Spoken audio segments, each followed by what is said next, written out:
Bonjour, c'est Gorky de la Team Radva. Aujourd'hui, on va parler des répliques d'armes blanches en airsoft, mais c'est juste après ça.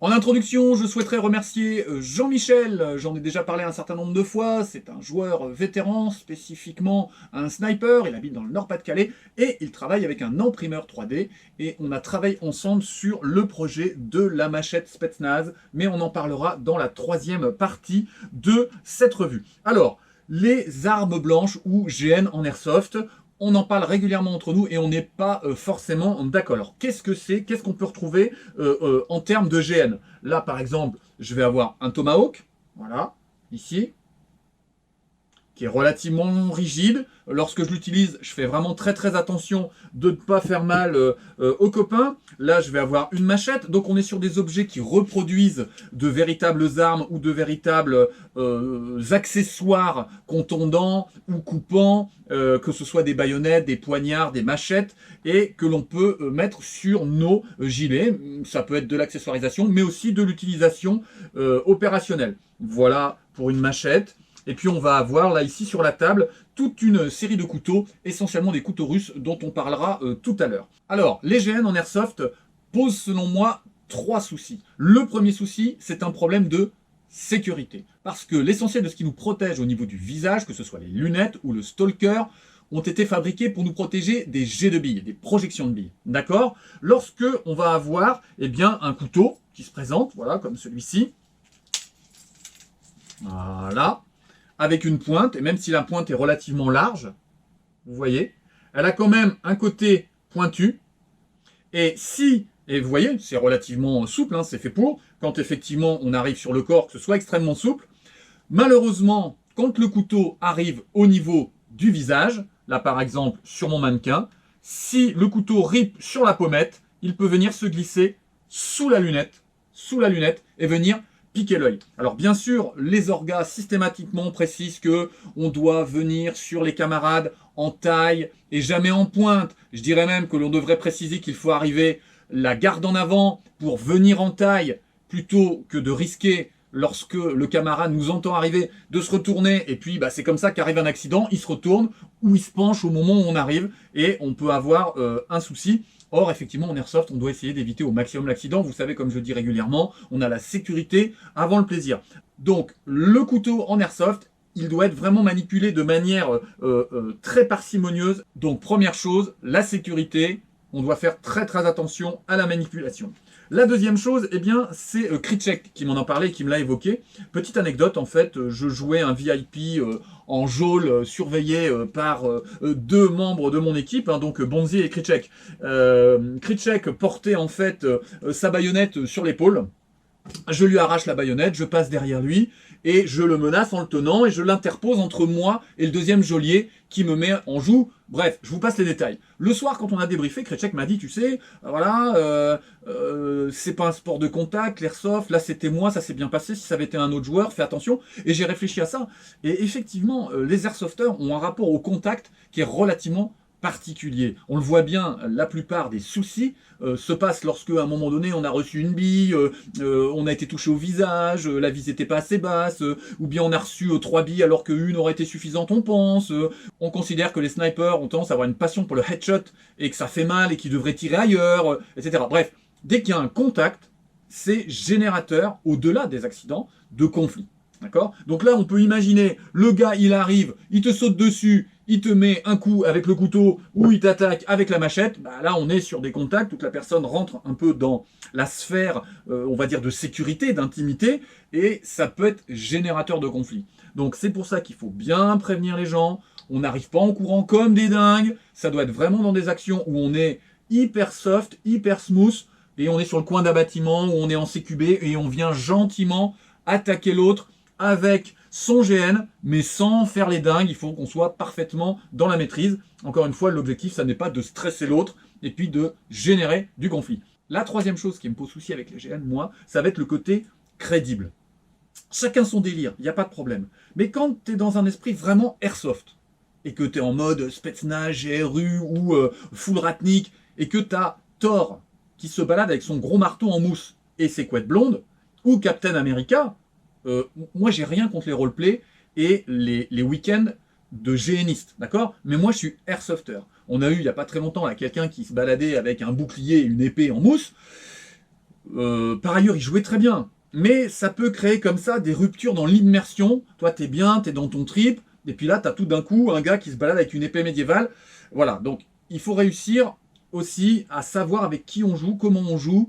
Au niveau du roleplay, parfois, le curseur entre l'airsoft et le GN peut être parfois pas très lisible. Donc les orgas doivent faire attention à ce que ce soit à peu près cohérent. Vous voyez, ça c'est les trois choses. Ensuite, sur le côté intéressant, ben, moi j'ai toujours un couteau sur mon gilet. Pourquoi? Parce que s'il y a bien quelque chose que je déteste, c'est quand un membre de mon équipe quitte le terrain parce que il a un problème de casque, il a plus de batterie, il a plus de billes, bref, t'as plus d'AEG, tu sors ton PA fonctionne plus, eh ben tu fais du renseignement avec ta radio, tu utilises ton couteau. Mais à un moment donné, si tu joues à l'airsoft, tu peux pas être en safe en pleine opération. D'accord? Donc là, pour donner un exemple, là ici, là j'ai un petit porte-plaque. Mon couteau est sur le côté, ici, voilà.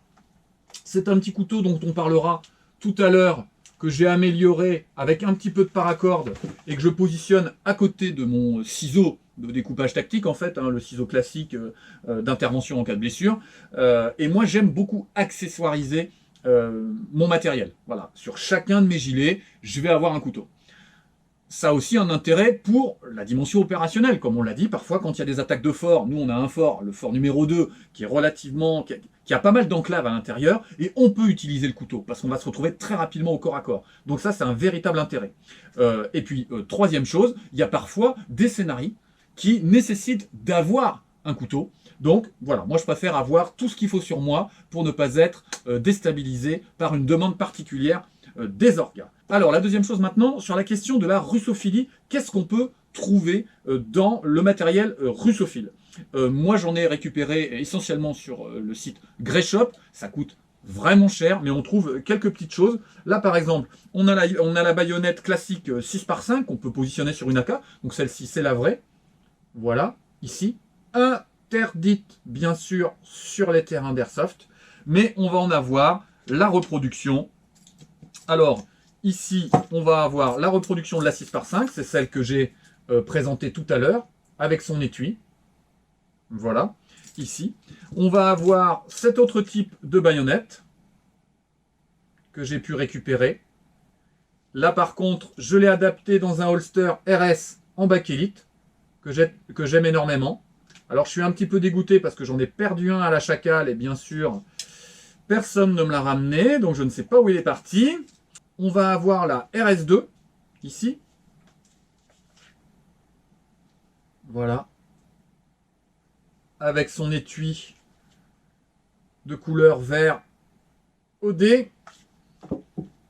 Et puis, on va avoir la 6x4, la Soviet Army 6x4, ici. Voilà. Très sympa aussi. Voilà. Alors ça s'adapte, hein. J'ai réussi à tous les adapter sur mon AK-74 par exemple. Alors je la mets pas hein, au bout, mais j'ai voulu voir si on pouvait les adapter. Effectivement, hein, c'est cohérent. Si on veut être à un moment donné sur de la reconstitution et qu'on veut le positionner dessus, c'est possible.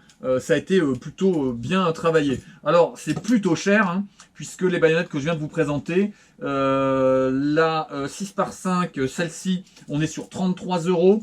La Soviet 6x4 ici, on est sur 51 €. La verte là, la RS2, on est sur 51 € et là on est hors frais de port. Et puis on va avoir celle-ci que j'aime beaucoup, la Ratnik. Alors là, elle est plus du tout comme à l'origine. Normalement, elle est noire brillante.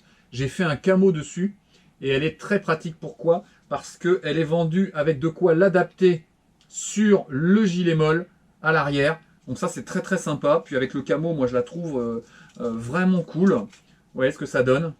Voilà. Et vous avez vu le piquant? Vous voyez comme elle est piquante? Voilà. Donc là, ici, on comprend bien pourquoi il faut faire très très attention aux copains avec ça.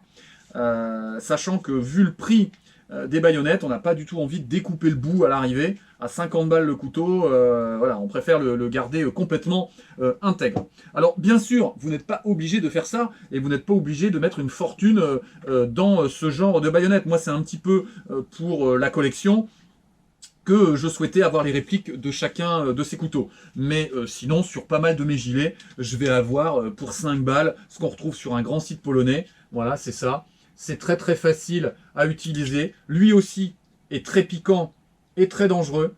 Et c'est ce que j'ai en fait sur le gilet là. C'est ultra léger. Les trous sur les côtés vont vous permettre de fixer le holster avec des riselants. Vous mettez un petit peu de paracord pour qu'il soit un petit peu sympa. Et puis, vous sécurisez avec une dragonne. Sinon, vous êtes sûr de le perdre. Franchement, ça tient très très mal. Si vous le portez à l'envers comme ça, vous êtes sûr de le paumer. Il faut absolument sécuriser la lame. Bien, alors, on va passer maintenant à la machette Spetsnaz. L'histoire de cette machette Spetsnaz, c'est une machette que je recherche, moi, et que j'aimerais bien obtenir. Et d'ailleurs, si l'un d'entre vous peut réaliser mon rêve, moi, j'aimerais avoir cette version avec le manche en bakélite. Pas une version modernisée comme on peut trouver parfois. Moi, je cherche vraiment cette version-là, vous voyez, avec le manche bakélite et puis cette lame parfaitement reconnaissable par justement les connaisseurs. Donc, si l'un d'entre vous en a une et est prêt à me la céder, n'hésitez pas à me le dire dans les commentaires. Si vous connaissez un site où on peut en acheter, et acheter la vraie avec le manche bakélite, ça m'intéresse aussi, ce serait vraiment super sympa. Alors, comment est né bien, ce projet? Puisque je n'arrivais pas à la trouver, je me suis renseigné autour de moi, au niveau de mes followers, si quelqu'un était capable de la reproduire en impression 3D. Eh bien, ça a été le cas. On a travaillé plusieurs mois avec Jean-Michel pour arriver à ce résultat, moi, qui me satisfait grandement. Je voulais, moi, avoir un GN qui ne risque pas de blesser avec ce côté piquant. Vous voyez là, c'est relativement rond. Si on arrive au niveau de la taille, eh bien, on ne va pas avoir le risque, même si le gars se retourne, on n'aura pas ce côté piquant qui risque de l'agresser et de le blesser. Donc ça, c'était l'intérêt que je voyais dans ce genre d'objet. On a travaillé sur le vieillissement, la peinture. Je lui ai demandé d'élargir la garde ici, puisque là, on est sur un point de fragilité. Et il a augmenté la cote de la garde à l'avant, là, ici, pour que ce soit plus résistant. Au début, j'avais demandé une version souple. Vous voyez, là, on est sur une version rigide. D'accord? J'avais demandé une version souple, mais comme l'avant est relativement alourdi, il y avait un côté un petit peu mobile qui me plaisait pas trop. On est sur une version rigide. Je ne l'ai pas encore porté en jeu, donc je ne peux pas vous dire s'il y a un risque de casse ou de quoi que ce soit. En tout cas, moi, si je l'utilise, ce sera sur un côté pour la protéger ou sur le sac à l'arrière. Je ne vais pas la mettre à l'envers ou je ne sais où. Je vais voir où je vais la positionner. Ensuite, la question, c'était comment on emporte cet objet. Il a trouvé la possibilité, Jean-Michel, de nous faire de superbes étuis en cuir. Regardez, voilà, un étui en cuir. En plus, frappé ici au nom du joueur. Voilà, l'étui en cuir. Avec la sangle à l'arrière qui va nous permettre de la poser sur un gilet. On a travaillé aussi sur le poids de cette réplique. On est parti sur une version ici extrêmement light, puisqu'il peut faire en fonction des joueurs plus ou moins light. Là, une version qu'il a en partie plombée. Et ce que j'apprécie beaucoup, c'est que sur cette version, eh bien, on peut retirer à l'arrière ce qui s'apparente sur la vraie à un compartiment dans lequel on va retrouver du fil, une aiguille, une boussole, de quoi faire un petit peu de feu. Là, c'est amovible chez lui, alors que j'avais déjà travaillé avec un autre imprimeur, où là c'était complètement collé. Donc au niveau de l'immersion, on est sur quelque chose là qui est vraiment super bien fait. Alors là, on est encore sur une version bêta. La version finale est encore mieux. Là, vous voyez la garde, ici, a commencé à s'épaissir, ici. Mais il n'a pas encore fait de peinture, en fait, de vieillissement sur la garde. Sur les versions qu'il va commercialiser, et je vous mettrai un lien vers son Facebook si vous souhaitez l'acquérir, eh bien, vous aurez aussi une finition vieillie au niveau de la garde, ce qui n'est pas le cas sur cette version-ci. Donc, on est sur, pour ceux qui ne connaissent pas, une machette qui va reprendre tout un ensemble nécessaire à la survie. On va avoir la scie au-dessus, de quoi découper. Ici, on va avoir des clés. On va avoir un rapporteur. Ici, le rapporteur. On va avoir une règle. La partie à l'avant, ici, est coupante et va servir de pelle. On va avoir cette partie-ci, là, qui est plate et qui doit servir de marteau. Donc on est sur quelque chose qui a été pensé. Au début c'était pour les aviateurs, et finalement on en retrouve dans la dotation même de l'armée de terre russe. Mais c'est devenu un objet qui est extrêmement rare et que moi j'aimerais bien trouver, vous l'avez compris, pour de vrai. Donc je compte sur vous. La dernière fois vous avez réalisé mon rêve pour l'OTS-14, donc si quelqu'un là a un truc, je compte sur vous. Finalement, sur la question de cette réplique de Machette Spetsnaz, elle est tellement jolie, le holster est tellement beau, je pense que moi je vais l'utiliser pour accessoiriser un sac de patrouille, mais je suis pas forcément certain de le mettre et de l'utiliser de manière opérationnelle pour jouer avec. On verra bien. Quand c'est un bel objet comme ça, je pense que ça va être un peu pour de la collection. Mais voilà, je vais voir si je passe le cap de la positionner de telle façon que je puisse l'utiliser en jeu. J'ai pas encore là trouvé sur quel gilet je vais le mettre, mais je vous le montrerai éventuellement à l'occasion. Bien, on arrive à la fin de cette revue sur les répliques d'armes blanches et les GN en Airsoft. Si ça vous a plu, vous likez. Si ça vous a pas plu, vous dislikez et puis vous nous expliquez pourquoi. Toujours dans cet esprit de partage communautaire. Pensez à vous abonner, ne soyez pas juste client et visionneur de la chaîne, c'est très important pour moi, pour continuer à emprunter du matériel, à donner confiance aux entreprises pour venir nourrir la chaîne et alimenter cet échange qui est toujours plus intéressant entre nous. J'espère vous croiser très nombreux sur les terrains d'airsoft, à la Chacal, à Max de Joule, à la Tate ou chez les Fils de Dain. Et d'ici là, portez-vous bien. Allez, au revoir.